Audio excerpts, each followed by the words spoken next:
Thank you for coming. My name is Richard Bear. I know the supervisors probably know me, hopefully know me, but some others may not. I want to thank you for coming. Let me tell you, I had been thinking at 6 months, it would be, when I was here 6 months as a district manager, appropriate to bring forward an overview of all the things that we're doing.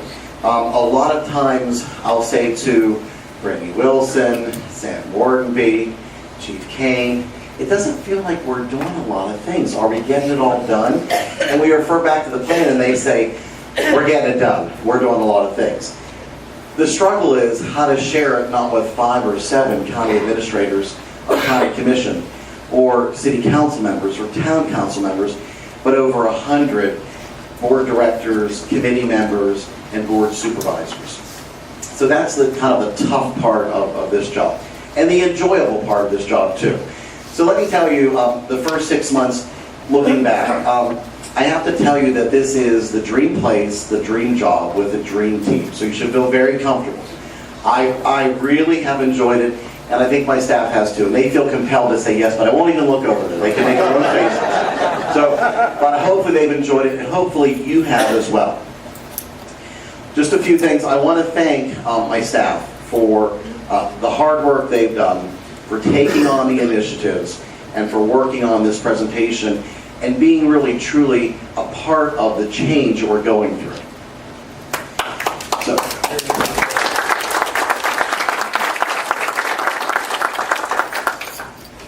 just kind of a little refresher for some, many have seen this. We are a large municipal corporation, all in just under $350 million. You're going to see that we're growing, as you read in the Daily Sun and in other news media, 18,000 acres. Right now we're 70 square miles. We're the 17th largest, if you will, municipality when you think of all in our district government. And we're bigger than roughly half of the counties in the state of Florida. So it's a big place. It's really no longer the sort of quiet hometown, it's still quiet though at night, but hometown, sleepy, we can manage with Excel spreadsheets sort of a village. It is a large, complex organization that has a lot of issues that we are facing. So when we look at some of these pressures, what are they? And we're going to talk a little bit about these pressures and what we're doing to address these pressures. First of all, growth and management. We're growing, and we're growing with leaps and bounds. With that, as with anything, there is necessary planning and systems that we'll talk about, and a need to re-examine the way that we do things. Now, I'm not one that is for just looking at change and making changes to say, well, look what we did. Chief Kane and I made this big change, and it really doesn't accomplish anything. But I am for looking at processes and systems, and hopefully you support me in that result in efficiencies and result in better management of our resources. As a $2 billion with a big dollar corporation with assets, $2 billion, we have to make sure that our systems meet that expectation. When I speak, I've done 17 speaking engagements in the last 4 months. And those speaking engagements, what I constantly hear is, I love where I live. I moved here for a reason, and that reason was the way it looks, all of the activity. And I moved here because there's a sense of, when you come to the villages, there's a sense of place, and I want that to continue. So what our challenge is to make sure that we can continue that and make sure we continue it in a very efficient manner. Resources. You'll see as we talk about today, and also during this coming month, as Mark LaRock, the purchasing manager, brings forward the changes in procurement, you will see many changes in contracts. A lot of that is due to the resource limitations that we have. What do I mean by that? About 75% of our work is accomplished by contractors and consultants. We compete with not only every jurisdiction, but also in a sense, we compete with the developer for resources. It's very important that we have appropriate contracts in place that we can procure those resources to deliver those services that the people moved here to enjoy. So you're going to see a lot of changes in our procurement methods. You've already seen some changes, the board of supervisors and SNF members, changes in our procurement methodologies within our contracts. We pointed that out to you. It's very, very important as we have resource limitations, and we're talking beyond staff itself, but with the contractors and the consultants, that we continue to make sure that we can deliver on those expectations. That's a pressure we need to address. Financial stability. So we had our first joint PWAC-AAC meeting. I think it was really good for a number of reasons. But first and foremost was the realization and hearing from each of those PWAC, the Project-Wide Advisory Committee, and the Amenity Authority Committee, the AAC, that each person actually was really stalwart in, I want to make sure that we have the sufficient revenues while keeping in mind to the expenditures and how efficiently they're being done. But we have appropriate revenues to maintain all of these recreational amenities. Extremely important. Financial stability in all aspects is just so important. So we're going to talk a little bit about that. Resident connectivity. Whether we're staff on the square, as we were last night, where's Sam? There's Sam. So Sam and Rich Fioretti were out on the square last night. They were enjoying their time interacting with residents. I came by to see them.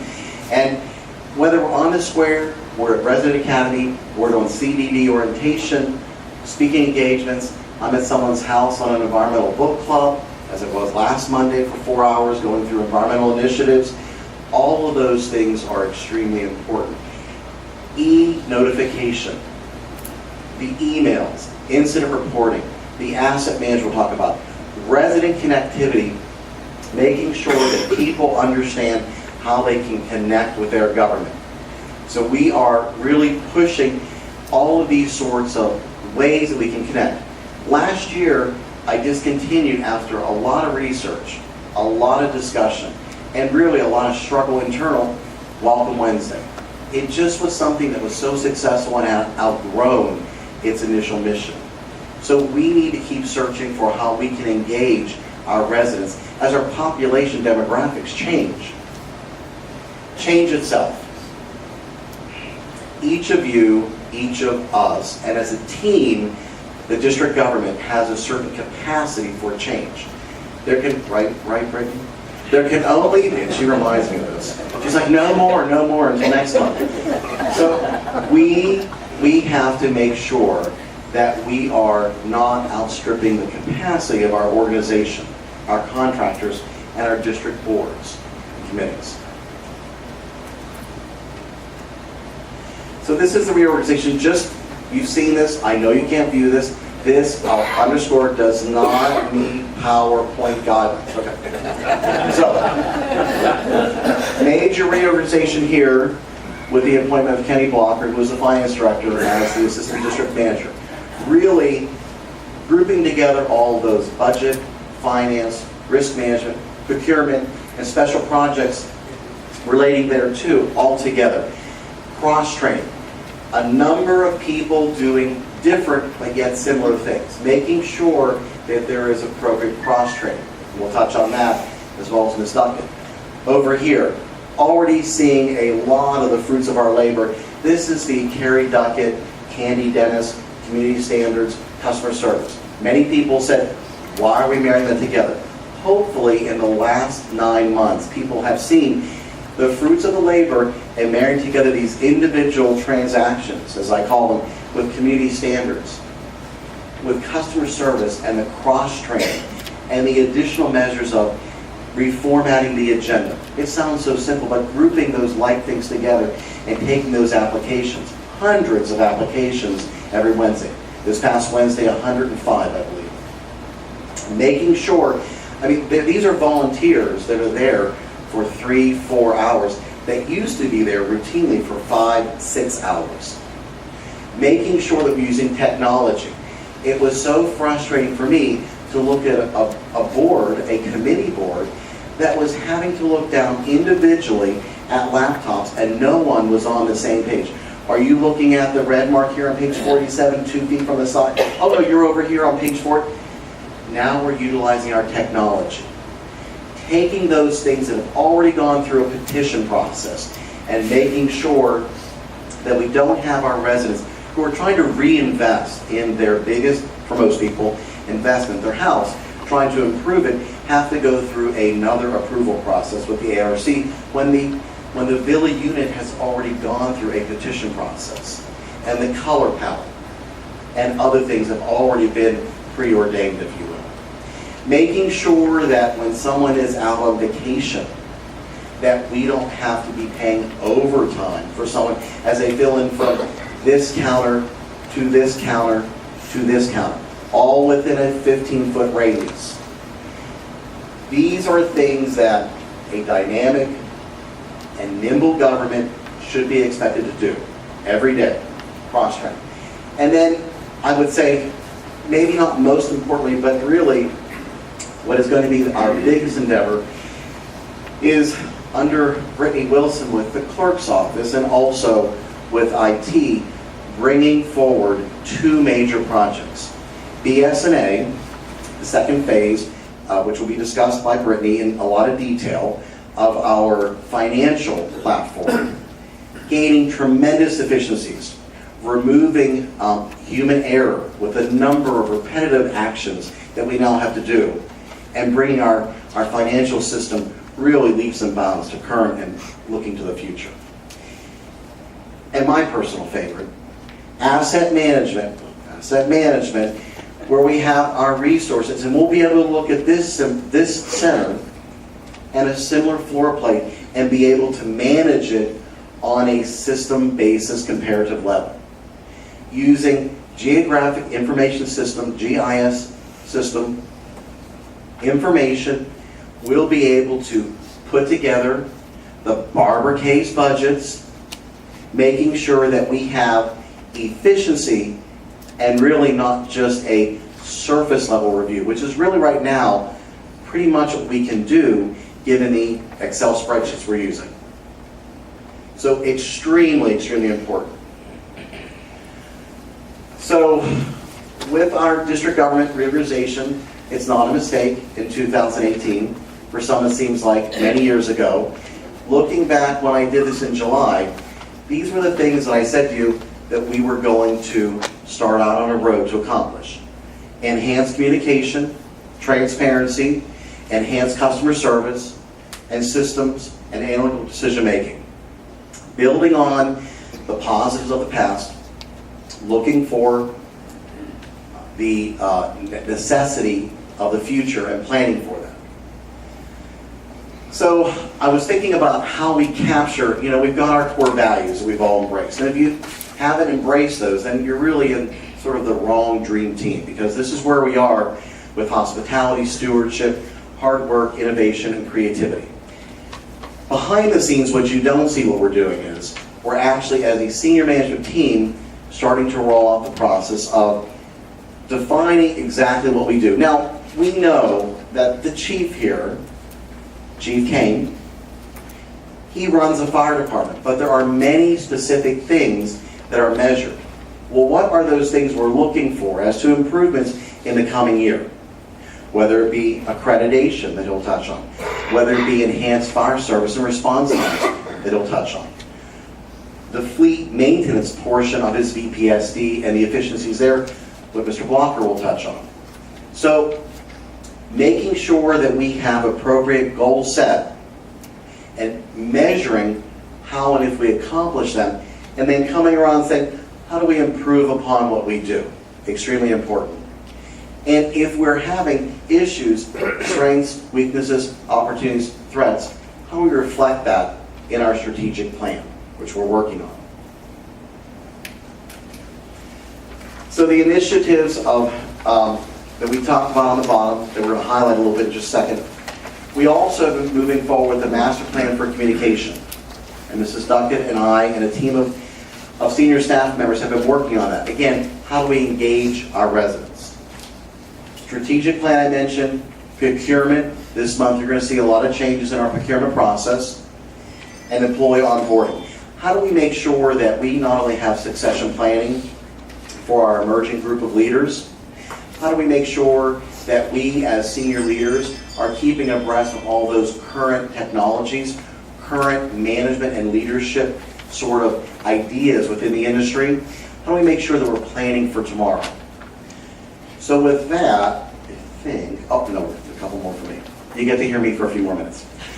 I'll push myself, I'm shy. Transparency.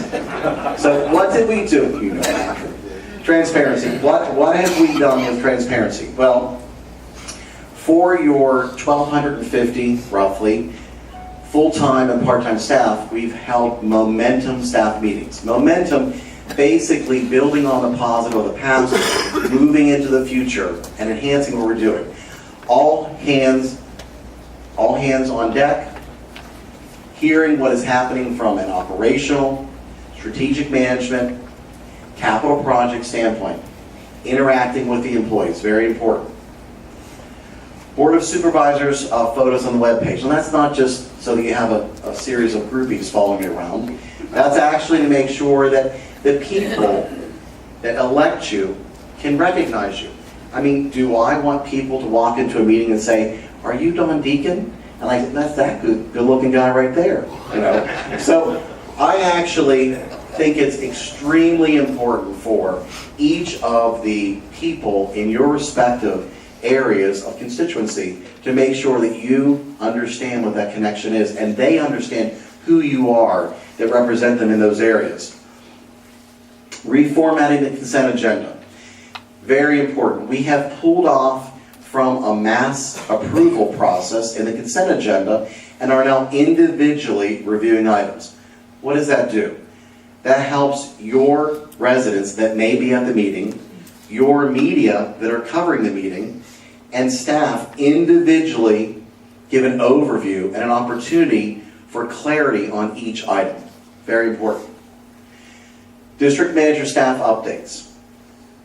I'm trying to make sure, and I know the clerk is aware of it, they are pushing out information to you on a regular basis. It may not always be information that pertains to District 10 or District 8 or District 2. But there are some things that you need to be aware of that you may not even have purview over. Some things that you'll be asked that as a supervisor, you need to have some awareness. So hopefully you've seen an enhanced and increased amount of email traffic in an attempt to keep you abreast of these things. Also at the staff level, at the meetings, we're trying to have senior staff, myself, provide updates to you on topical issues at your meeting, making sure that you understand when we make major changes to Resident Academy. The updates on the FEMA reimbursement, which we're still waiting. A number of really important issues trying to keep you as supervisors, all 100 plus of you, up to speed. I mentioned the PWAC and AAC first joint meeting. I think was very, very good. There also was the separate AAC workshop, and there was the PWAC evening meeting, Q&A. Very good opportunities for transparency, enhanced customer service with our residents. Individual supervisor staff meetings. If you don't think these take a lot of our time, but are well worth it, you need to really think it. We are trying to meet on major issues with the board or the committee. Before we had the PWAC AAC meeting, we met individually with each member to make sure that they understood all those histograms, that they understood the issue of the revenue and expenditure and the relationship with either RAD or SLAD. Very, very important. Resident Academy reformat. Trying to make sure that after all of those meetings we heard, 700 people on a wait list. 700 new residents on a wait list trying to get in to understand their government. Now, as I explained last month, we're at 0. We have a self-select registration system. We don't have staff and customer service chasing people down because they're busy. Let's face it, our residents move here for activities. They're busy. They can register when they know they're available. They can get in and they can access those services and understand their government. Workshops. Putting together workshops on topical issues, which when we look at our incident reporting are really critical. that are commonly asked questions from our residents. Making sure that they understand, I actually don't understand how these ponds operate. I'd like to understand it better. Posting that information on our website, putting the PowerPoint up there, recording those sessions, extremely important.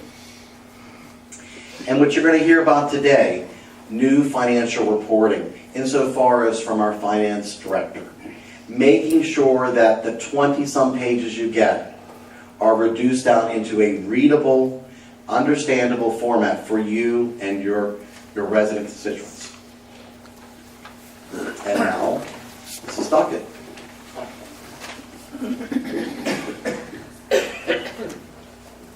Good morning. Good morning. I'm Carrie Duckett. I'm the Director of Resident Services and Communication for the district. And I'm going to go over some of the customer service initiatives that we are moving forward with and we have been planning for the past couple months. As Mr. Bayer stated, with the increasing number of residents, the increasing area that we are serving here in the community, it is very important that we look at the way we are providing customer service.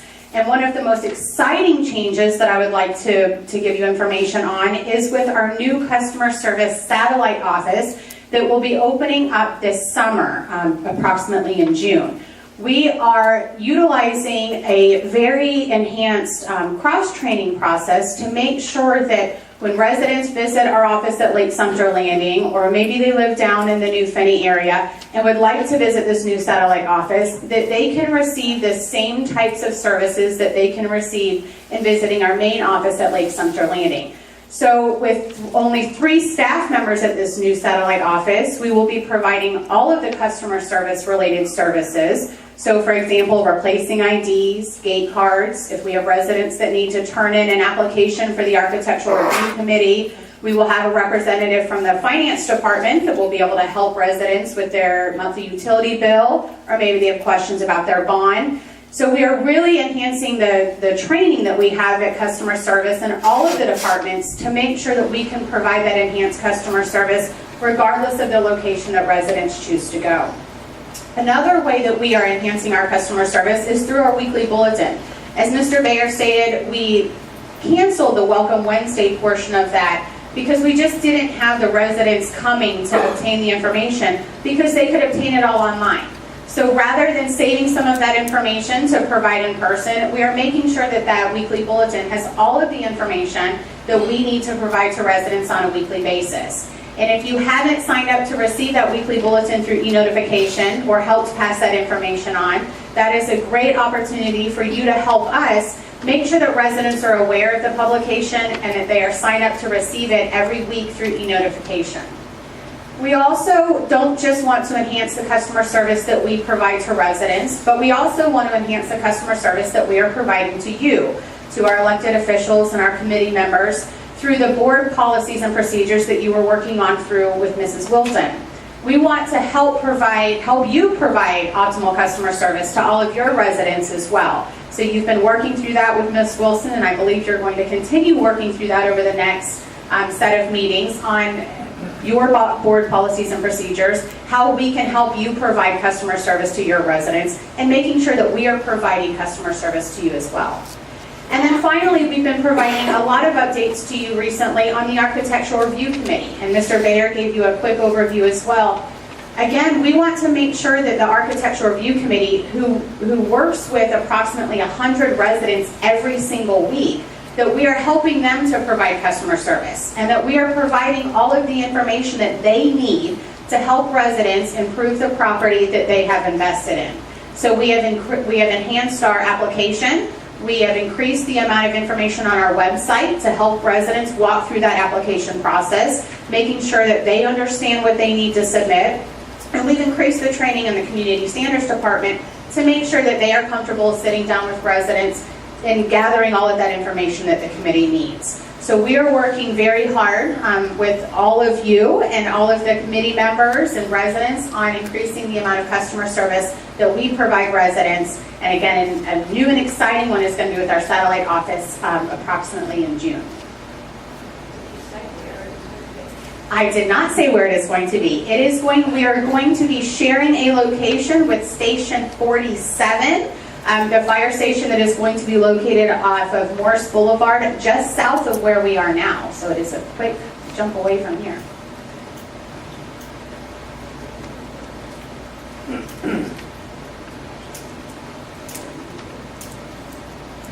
And I will turn it over to Mr. Bayer. So what we're going to see in just a second is the analytical decision-making and efficient processes. So we mentioned the financial management, BS&A, asset management, document imaging, Ms. Wilson's going to describe, is just about complete. It's really sort of transparent for you all, but it's so important to us.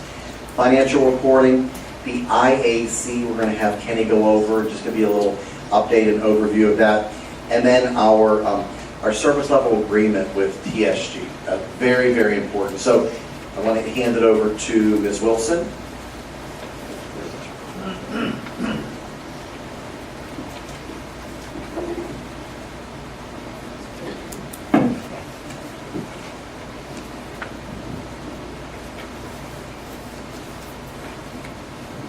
Good morning, everyone. Brittany Wilson, Director of Technology and Board Support Services. Yes, we have some very exciting updates this morning. Before I get into BS&A, I did want to touch on the fact that in December, the Village Center Community Development District actually approved a service level agreement with Technology Solutions Group, who is our technology vendor. That agreement actually outlined an established monthly fee for specified services, but it also included a dedicated client site manager. So we actually have dedicated resources from TSG that focus solely on district initiatives. So actually the platforms that we'll be going through this morning, that individual is actually serving as our project manager to implement these platforms. It significantly improved the communication between the district and TSG, and also through this current budget preparation cycle, we have evaluated future technology needs, we have prioritized them, and how to move forward in the future with including them in the budget process. So there's been significant improvements on that front as well. So the first item we'll touch on is the BS&A Financial Management System. This system was approved by Village Center at their November meeting. The project has since been kicked off. So we kicked it off in the January timeframe. If you'll recall, we did provide an update to all of the numbered boards as well as the committees on the significant improvements that this program is going to bring, specifically to the financial elements with regard to the finance accounting division, budget, procurement, and then all of the end users as well. So this system will actually, it will eliminate those manual journal entries that the finance department is currently performing. It will automate that process. There's a significant amount of workflow that's built in. So we are moving towards a paperless environment, as well as an encumbrance system and a budget module. So those are all benefits that were previously outlined. Right now, BS&A has been on site, and they will continue to be on site throughout the balance of this year, actually mapping out internal processes from each of the departments involved. The estimated go-live date for this program is going to be in the first quarter of 2020. It will most likely be towards the end of the first quarter. There is a significant amount of training involved for staff members. So post-go-live training and the overall training for the project will extend most likely into July 2020. So we're very much looking forward to that, but we're really just starting to get into in-depth in that project moving forward.